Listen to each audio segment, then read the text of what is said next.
मस्त सम्मानित किसान साथियों, उत्तम किसान यूट्यूब चैनल के माध्यम से हमारे जिमीकंद की खेती करने वाले किसान भाई जो जिमीकंद की खेती करके काफ़ी अच्छा मुनाफा प्राप्त करते हैं, आज हमारे किसान भाई जिमीकंद की बिजाई करवा रहे हैं। जिमीकंद की जो बिजाई करवा रहे हैं वो 6 फरवरी 2025 को ही जिमीकंद की बिजाई करवा रहे हैं।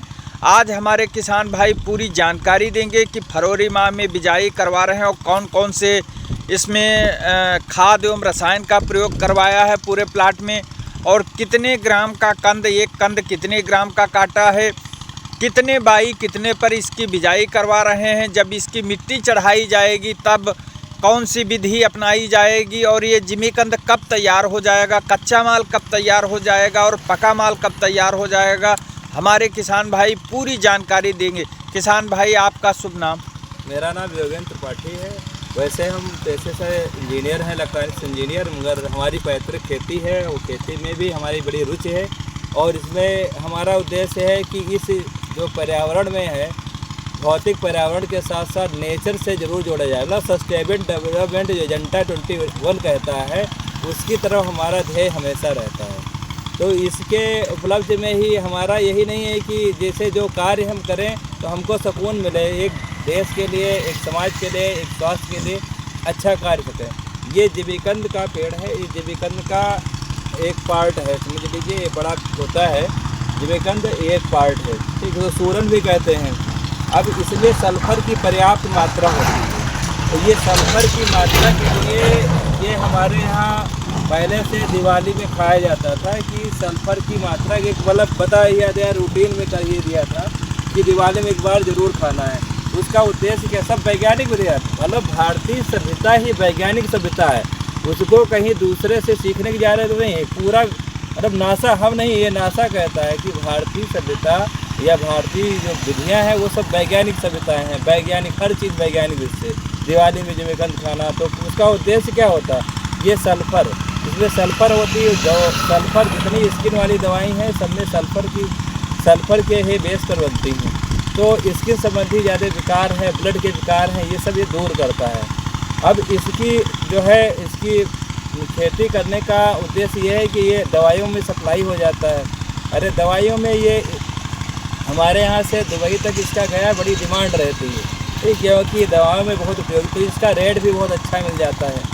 और ये पहले इतना उपयोगी नहीं था, धीरे धीरे जब सर्च होती है, अब विज्ञान जो कहती है वही सब करते हैं, वही अब ये दवाओं में उपयोगिता में देखकर इसका बड़ी डिमांड भी हो गई है। अब इसका बीज ही बड़ा दुर्लभ हो गया है मिलना, ठीक है।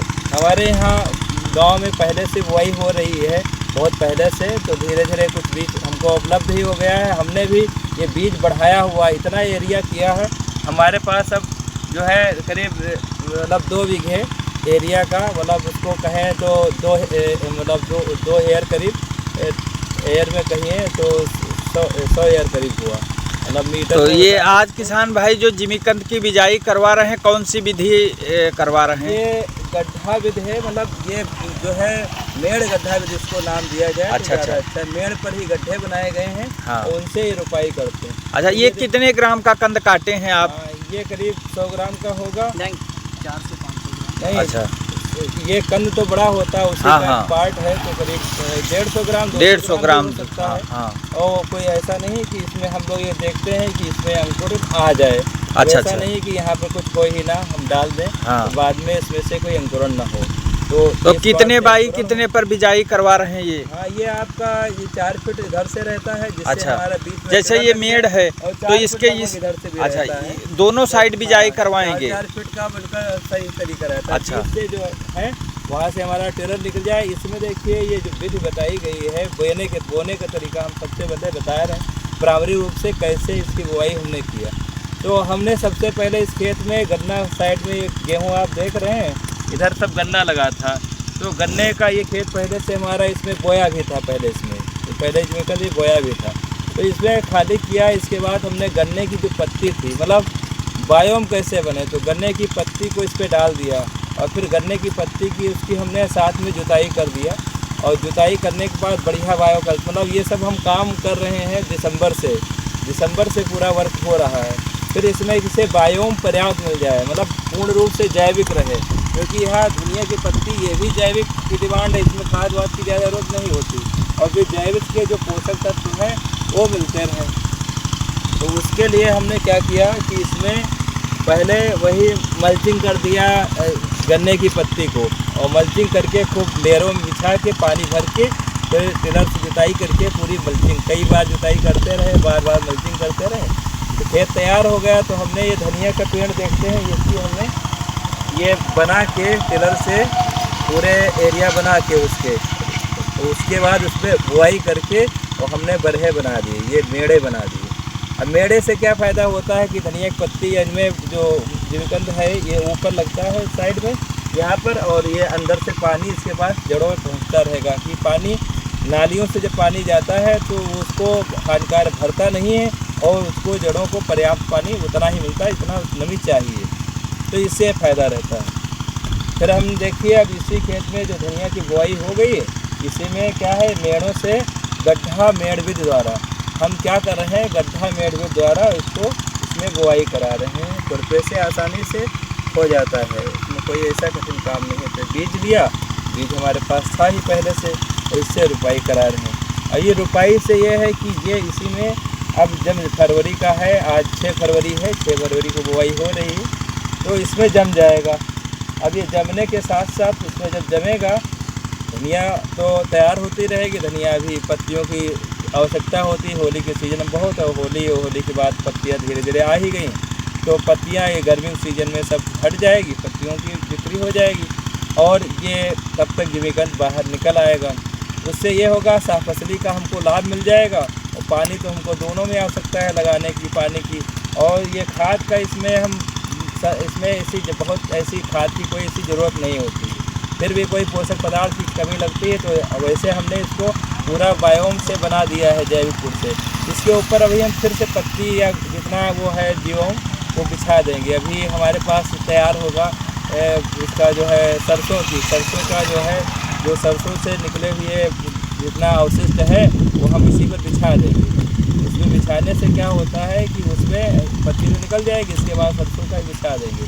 बिछाने से ये होता है कि फिर अवशिष्ट उसमें चढ़ेगा, मतलब इसमें जो है देखिए फंगस का इलाज भी सल्फर से है, और फंगस मतलब एक हमारे हमने वैदिक भी सभ्यता पढ़ी है, और बड़े वैज्ञानिक खेती से सीखे भी, और बड़े प्रोग्राम भी देखा करते हैं लोगों के। तो उसमें ये है, कहते हैं जिसका पाप उसी का बाप, मतलब अगर जो फंगस को दवा करना है तो फंगस, और फंगस इसमें जब लाही की पत्ती से फंगस बहुत लगता है, जो लाही का अवशेष बचेगा मस्टर्ड उसमें फंगस, वो जब इसमें डालेंगे और इसके बाद फंगस से ही तैयार होगा, और फंगस को ही ये नष्ट करेगा।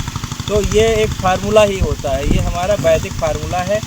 पहले से कहा जा रहा, वैज्ञानिक भी इस बात को मानते हैं, जिसका पाप उसी का बाप, मतलब घास को उजाड़ने का भी एक फार्मूला होता है। जो घास हो रही है वो नहीं हो रही, अगर जो उसको उजाड़ना है तो सबसे बढ़िया उसी का आप बनाएं, उसी का उसमें जीवोम बनाकर और जीवामृत बनाएं, ये छिड़काव करते हैं, तो उससे क्या होता है वो चीज़ें दूर हो जाती। तो ये हम पूरी विधि लगभग बहुत अंशों में बताए हैं, थोड़ा और से एक बार एक्सप्लेन कर देते हैं कि सबसे पहले हम क्या करते हैं, खेत को खेत करने के तैयार जीवोम पर्याप्त हो जाए। हमारा सीधा उद्देश्य है प्रकृति की ओर चलो, नेचर की ओर चलो, या सस्टेनेबल डेवलपमेंट की तरफ। ये ऐसा डेवलपमेंट करें जो सबके लिए लाभदायक हो, प्रकृति के लिए, और प्रकृति हमको ऐसी चीज़ें दे जिसमें जो है हमारे जैविक रूप से हों। तो उसके लिए हम क्या इस्तेमाल किया, सबसे पहले हमने इसको जीवोम से भरपूर करने के लिए गन्ने की पत्ती हमारे पास पर्याप्त होती है, दिसंबर में जनवरी में उसको इसमें खूब डाल के, इसके बाद खूब उसमें पानी भर के फिर मल्चिंग की, खेत को पूरा तैयार किया। अब उसमें जो है क्या होता है, जितना वो सड़ती है तो उसमें सब जीवोम उतना उनको चारा मिलता है। जैसे बहुत मिट्टी में, हमारी मिट्टी में बहुत सूक्ष्म जीव होते हैं, उनको खाने का पोषक मिलता है, वो फिर उसको मल्चिंग करके उनसे जो बनाते हैं जीवोम, तो वो अगर जो आप धीरे देखेंगे, जैसे वर्मी कंपोस्ट का भी यही तरीका है। और वर्मी कंपोस्ट क्या, हम तो वर्मी कंपोस्ट हमारे यहाँ ऐसी कोई समस्या ही नहीं कि यहाँ पर टेपवार्म बहुत हैं, मतलब केचुए बहुत हैं, कोई ऐसी समस्या नहीं, क्योंकि हमने पूरा सिस्टम ही जैविक रखा है। हम प्रकृति से हमेशा जुड़े रहते हैं हम लोग। या यह सोच लो पिछड़े रहे तो हम पंजाब हरियाणा इस स्थिति में नहीं पहुँचे, और हमने उसको माना, आज भी मानते, पहले भी मानते थे। तो वर्मी कंपोस्ट तो है ही, मगर और भी बैक्टीरिया जो होते हैं उनको हम नष्ट नहीं होने देते हैं, उनको उत्पन्न करने का प्रयास करते हैं। चारों तरफ देखिए चिड़ियों के लिए हमने पेड़ लगा रखे हैं, जिससे इकोसिस्टम बना रहे, चिड़िया बैठे। ये नहीं कि चिड़ियों के लिए जगह ही नहीं है, कहाँ बैठेंगी, कहाँ घोंसला बनाएगी, तो वो चिड़िया भी हमारे आसपास रहें।